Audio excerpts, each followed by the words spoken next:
हम अपने इस मुजाहिदा की तेमथा की धरती को नमन करते हैं। आप लोग सभी बैठ जाएंगे, आप लोग सभी बैठ जाएं, बैठ जाएंगे ना? बैठ जाइए, बैठ जाइए, बैठिए। अरे कोई बात नहीं, बैठ जाइए, बैठ जाइए, बैठ जाइए, बैठ जाइए, बैठ जाइए, अपने अपने जगह पे बैठ जाइए। हम आज हम बहुत अच्छा लगा।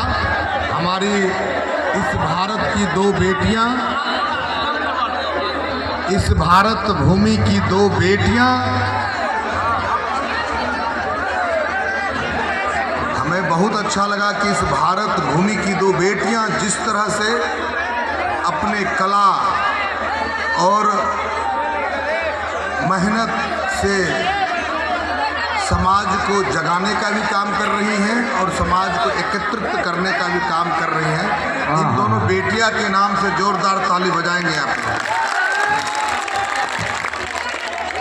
कोई भी कला मानव के बीच में मानव के बीच के खाई को पाटता है, जोड़ने का काम करता है।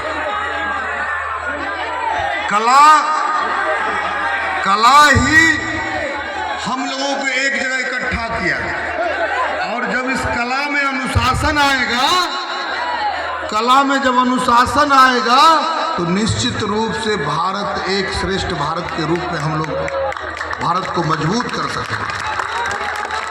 ये ज्ञान की भूमि है, ये ज्ञान का रूप है, इसलिए ज्ञान के रूप में ज्ञान भी लें और मर्यादा के साथ इस कार्यक्रम को सफल बनाएं।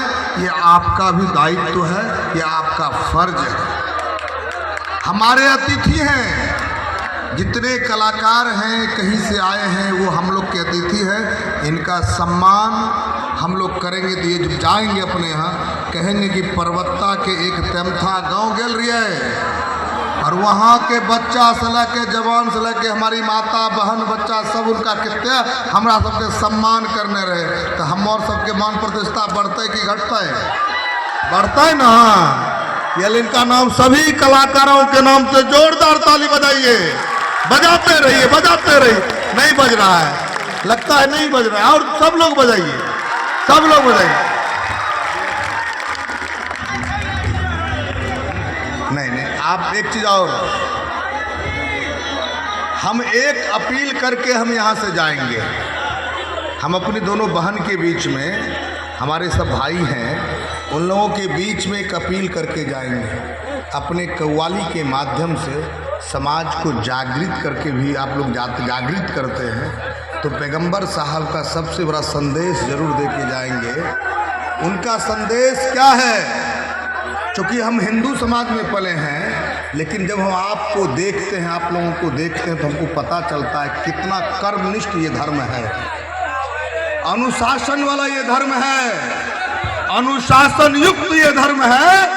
अनुशासन का मतलब समझो, सुबह उठना है तो अजान पढ़ना है, और जो सुबह 4-5 बजे जो टाइम हो, जब आप उठेंगे, जब आप अजान पढ़ेंगे तो एक्सरसाइज होगा, तो नींद नहीं आएगी।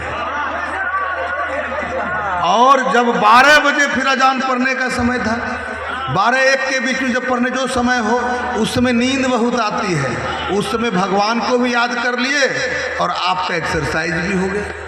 53 टाइम नमाज का समय था, 53 टाइम, 53 बार, एक दिन में 53 बार पढ़ना था नमाज। और हम लोग 5 टाइम पर आए, फिर 3 टाइम पे आए। अब शुक्रवार फिक्स कर दिए। बदल रहे हैं आप, बदलिए मत। भगवान के प्रति समर्पण है तो समर्पण दिखाइए, नंबर 1। दूसरा, गंदगी से बचने के लिए पैगंबर साहब ने कितना बड़ा संदेश दिया, आप गहराई से देखिएगा।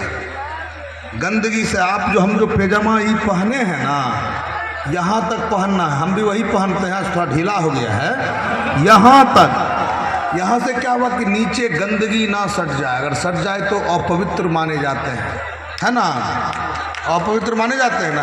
पैगंबर साहब कहाँ तक ध्यान दिया, अरे एक बूंद पेशाब गिर जाए तब भी अपवित्र माने जाते हैं, माने जाते हैं नहीं माने जाते हैं। मुझे कितना बड़ा संदेश छुपा है पैगंबर साहब का, गंदगी से बचने का कितना बड़ा संदेश छुपा है। और आप और हम क्या करते हैं, आप और हम क्या करते हैं, आप और हम क्या करते हैं, इतने बड़े संदेश को हम लोग, मेरी पहचान हो गई है। बुरा नहीं मानिएगा, बुरा मानिएगा तो हमको क्षमा कर दीजिएगा भाई।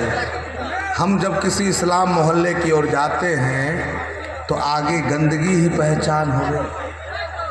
पैगंबर साहब ने कहा एक बूंद पेशाब गिर जाए तो पवित्र यह शरीर हो जाता है,